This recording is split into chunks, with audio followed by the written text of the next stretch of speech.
100% ভেঙে চুরে তস নস করে দিয়ে যাব। কিছু করার নেই। পুলিশ মন্ত্রী মমতা ব্যানার্জি, আমাদের প্রিয় মুখ্যমন্ত্রী, আপনি গুলি চালাবেন। আমরা বলছি সেই গুলি খাওয়ার জন্য আমরা তৈরি, আমরা তৈরি।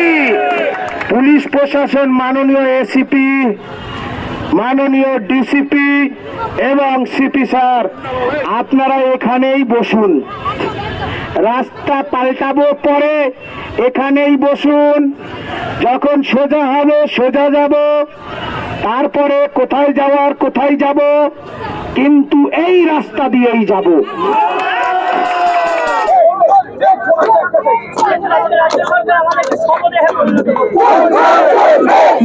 দুর্নীতি করেছে, সেই দুর্নীতিটা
পথ আটকাবে, পথ আটকানোটা খুব স্বাভাবিক, কিন্তু আমরা আমাদের লক্ষ্যে পৌঁছাবো, এটা আমাদের শেষ দাবি। আগেও বলেছি, এখনো বলছি। আজকে আমাদের সাক্ষাৎ প্রার্থনা করেছি, সাক্ষাৎ আমাদের চাই, এটা আমাদের শেষ কথা।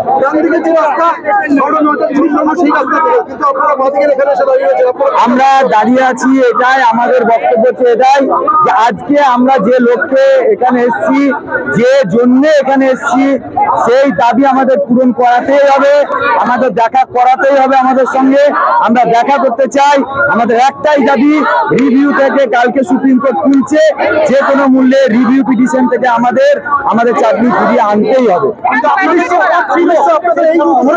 দেখা যাক, কথা বলি, কতক্ষণ আটকায় বা কি কথা বলতে চাইছি। কথা বলে যদি রাজি হয় ভালো, দেখা না করলে আমাদের কাছে আজকে কোনো ব্যারিকেড নয়, আমরা মার খেতেও রাজি আছি। আমরা যা কিছু আমাদের উপর ইয়ে হোক, আমরা নিশ্চয়ই এগোবো, রাজি হোক ওনারা, এটাই চাই। দেখি কথাবার্তা বলি। নির্ধারিত রুট করে রেখেছে ময়দান মেট্রো স্টেশন সংলগ্ন ডান দিকে রাস্তা ধরে, সেটাই আমাদের এখন কথাবার্তা হয়নি। ওনারা কি বলতে চাইছে, ওনাদের কথা বলতে চেয়েছেন, আমরা কথা বলবো। আমাদের দাবি একটাই যে আমাদের দেখা করাতে হবে। আজকে আমরা না দেখা করে যাব না এবং না দাবি আদায় করে যাব না। নির্দিষ্টভাবে কার সঙ্গে দেখা করতে চাইছেন? আমরা সিএম এর সাথে দেখা করতে যাইছি, এটাই আমাদের ডিমান্ড।